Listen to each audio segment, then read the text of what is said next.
Christmas around here, Clara and I always had this tradition of setting up the Christmas tree. Yeah, that's our tradition.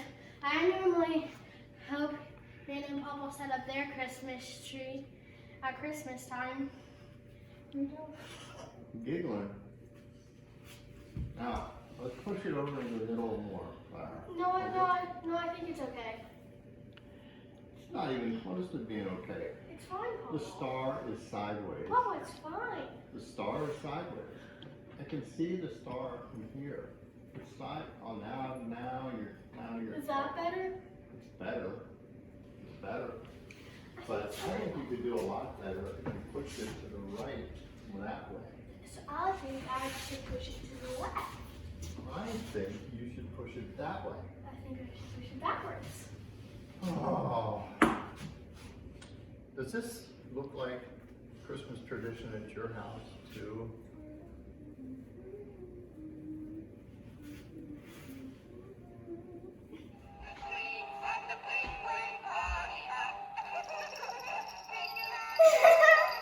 This is fun.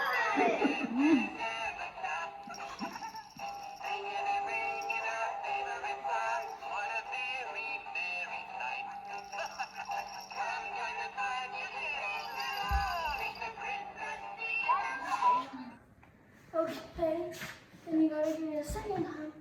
You gotta get. Oh, I gotta find it. Here, pull yours over to mine so that this is in the back. There we go.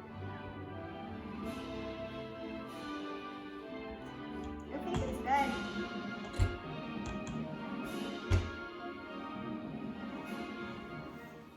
There. Now.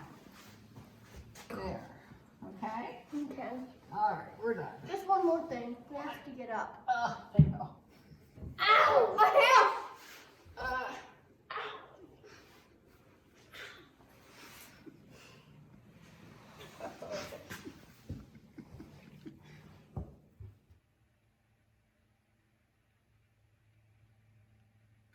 Okay, so Cammie and I are going to show you another tradition that we have at our house.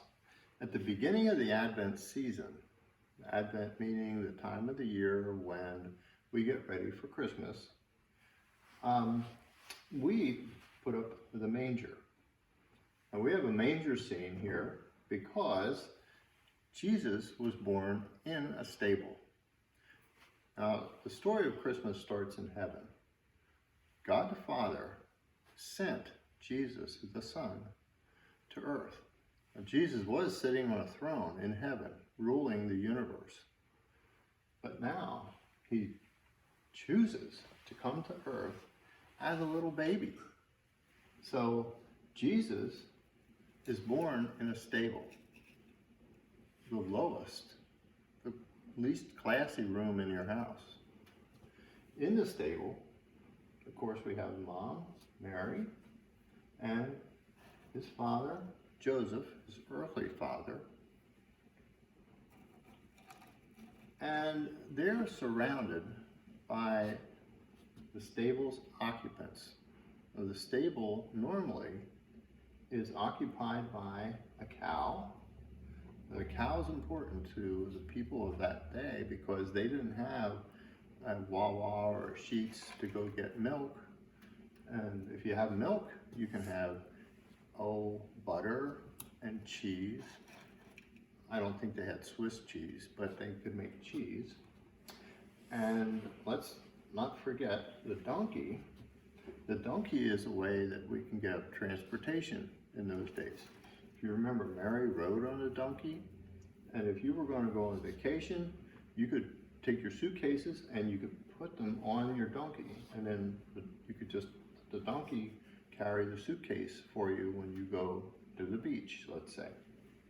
Also, they needed to have sheep. Now, the sheep were important because they provided the wool, in other words, something to make clothes out of. And the sheep were always a part of the Christmas story because If you remember, we used the sheep as an example of Jesus later on being a sacrificial sheep. What's the matter with that one? It's missing a leg. He's missing a leg. Well, that's the one that always has 3 legs. That one is very important because he shows us that not everybody is perfect. And we have a sheep that's missing a leg. We don't know how it happened. Probably has something to do with one of the dogs that was here.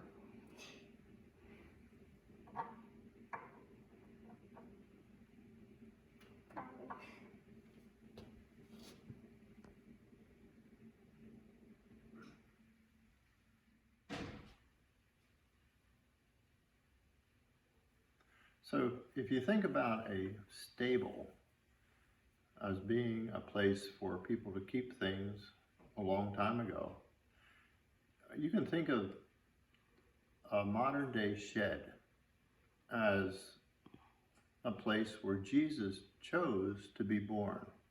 He chose to be born where we would normally keep our lawnmower and our garden rake, things like that. But he chose a simple stable.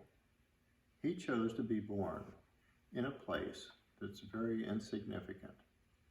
If you came into someone's home, probably the last thing that you would look at would be their shed. You'd be more interested in other parts of the house. But Jesus came to teach us how to live. And he lived in a way to show us how we should be thankful for what we have, no matter how much or how little we do have. He taught us to be thoughtful, to think of others first, to think of others before ourselves. He taught us to be careful, that we would be taking care of ourselves as well as others in the decisions that we make.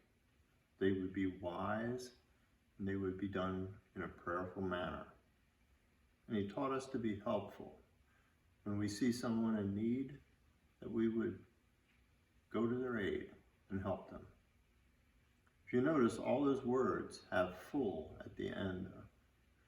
That's because Jesus was full of love. He came as a baby, he grew up to be a man, and he lived to show us how to live and how to behave. And at the end, he gave of himself. He gave everything he had for us. So, from all of us to all of you, have a blessed and Merry Christmas.